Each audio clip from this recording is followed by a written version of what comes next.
अब से 20-25 वर्ष पहले हमको पप्पू ने एक टेबल लैंप ला करके दिया था।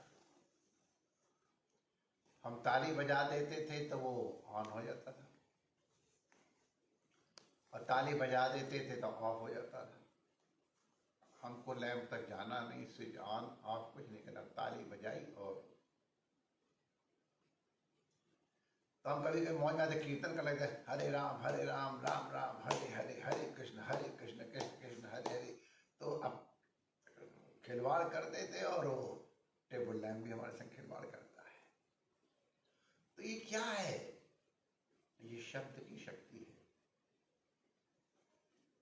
हमारे मथुरा में चौधरी नंदन तो खुद बड़ा हो गया है, बात हो गया है। जब छोटा था उसके लिए एक बस आई थी, उसको गो कहो तो चल देती थी, स्टॉप कहो तो रुक जाती थी।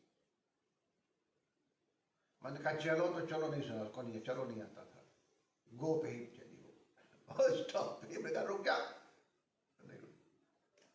लेकिन गो पे चलना और स्टॉप पे रुक जाना, ये क्या सिद्ध करता है? कि शब्द में अद्भुत शक्ति है, चलाने की, जगाने की और जोड़ने की। समस्त शब्द शक्तिमान है, हर शब्द की अलग अलग शक्ति है। लेकिन मंत्रों में वो शक्ति प्रकट हो जाती है। ऐसी कांच सब एक जैसा, शीशा सब एक जैसा, लेकिन अगर उसकी आकृति थोड़ी ऐसी करके हो गई तो उसका फल बदल जाएगा, और ऐसे करके बन गया तो। अगर दर्पण है, शीशा है, तो अगर ऐसे करके है कर तो अलग बदल जाएगा, और ऐसे करके करे तो बदल जाएगा।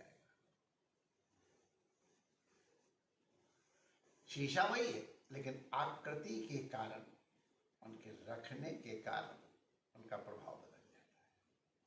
और चीज़ को उदाहरण, बहुत उदाहरण आप लोग रोज जानते हो, इसको वहां रख दिया कुछ और हो गया, इसको वहां रख दिया कुछ और।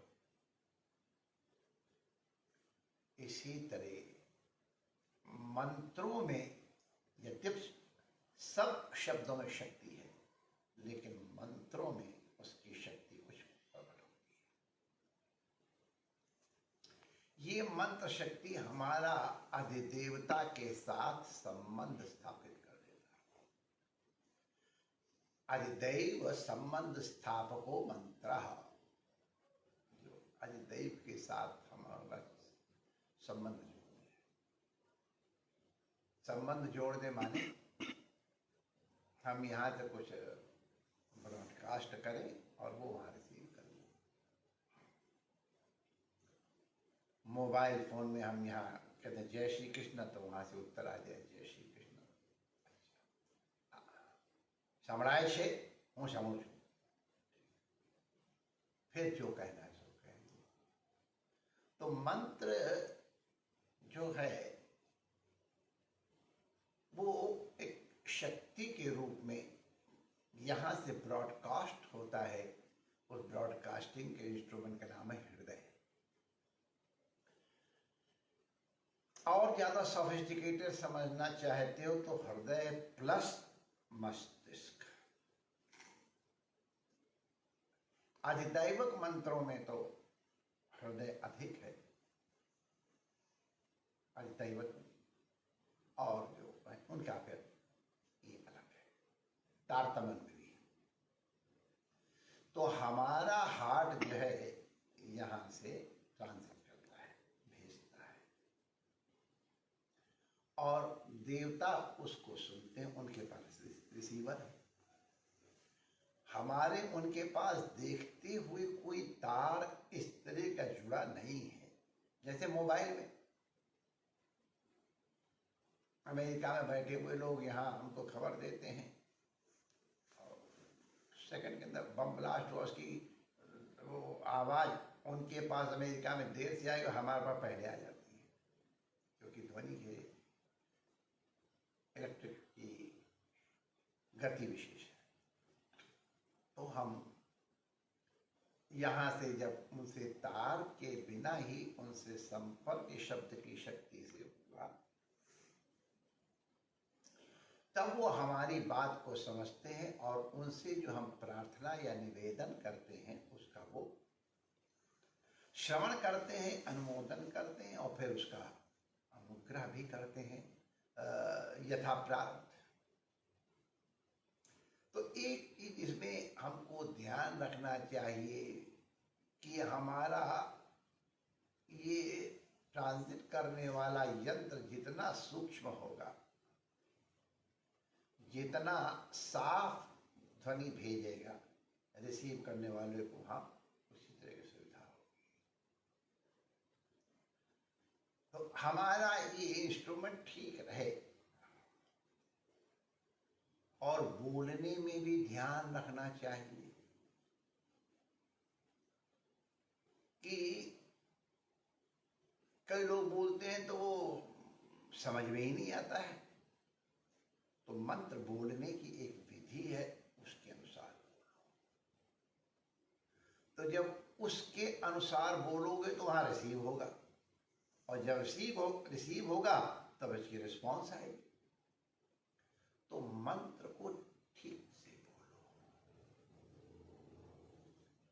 कई लोग कह देते हैं कि महाराज हम किताब से बोल दें, ट्रांसलेशन कर दें। तो मैंने अभी आपको बताया है ना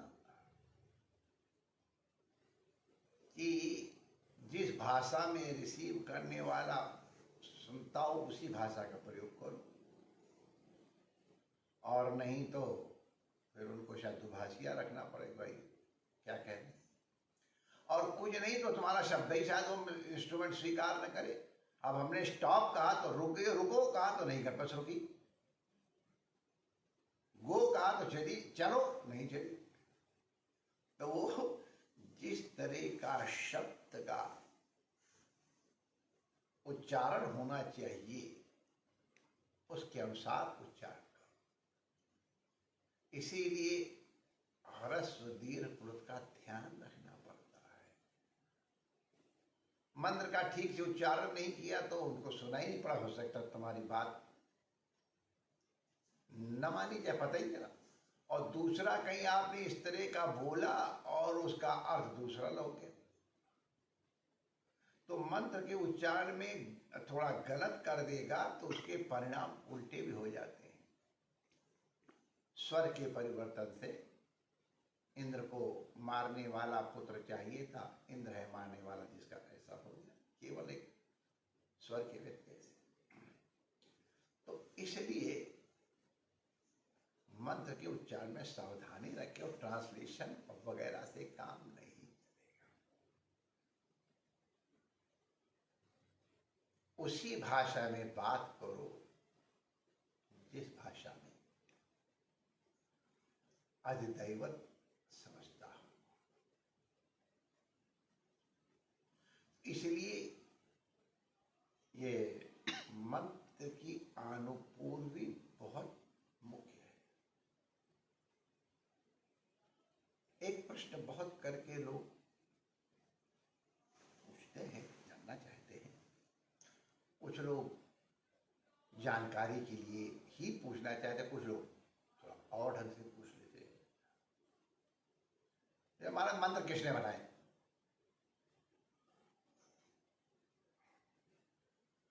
अब माय डियर, मंत्र किसने बनाए? महाराज वो गायत्री के विश्वामित्र ऋषि हैं, उसके याज्ञवल्क्य ऋषि हैं अमुक मंत्र के। उसके पहले क्या था? अरे मैंने कहा माय डियर, हम लोग थोड़ा इसको ठीक से आपको समझा नहीं पाए, गलती हमारी। मंत्र किसने बनाया? अरे माय डियर, ये बताओ आकाश किसने बनाया? जिसने आकाश बनाया वही आकाश का गुण जो है उसने शब्द बनाया, शब्द गुण कम आकाश। तो ये शब्द भी उसी ने बनाया। तो जब शब्द ने उन्हीं ने बनाया तो उसकी शक्ति भी उन्हीं ने बनाई। लॉजिक से कह रहा हूं मैं, कोई वो सीधे सीधे। तो जिसने मंत्र में शक्ति प्रदान की है। तो वो भी वही है।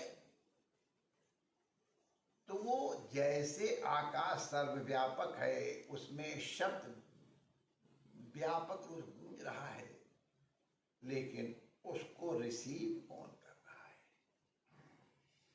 तो जो रिसीवर है, जैसे अब यहां पर पूरे वातावरण में, हम तो छोटे थे तो बहुत क्या बताएं, रेडियो स्टेशन भी गिन चुके थे। आज टीवी के हजारों सैकड़ों तो हैं ही, हजारों हैं कि नहीं, मुझे शायद अमेरिका में तो होंगे भी, सैकड़ों चैनल हैं। वो सब चैनल यहाँ सब खचर पचर चल रहा है। जिस चैनल के साथ तुम्हारी ट्यूनिंग हो जाएगी तो वो दिखाई पड़ जाएगा। अब चाहे बिग बी देखो और चाहे FR देखो, तुम्हारी इच्छा पे है। जिस depends on your tuning, how you tune. तो इसी तरह समस्त विश्व में मंत्र तो गूंज रहे हैं, क्योंकि परमात्मा का रूप है उनका बीच। लेकिन विश्वामित्र जी ने इस मंत्र को इस रूप में श्रवण किया, वो इसके फर्स्ट रिसीवर रहे, इसलिए हमने विश्वामित्र के नाम से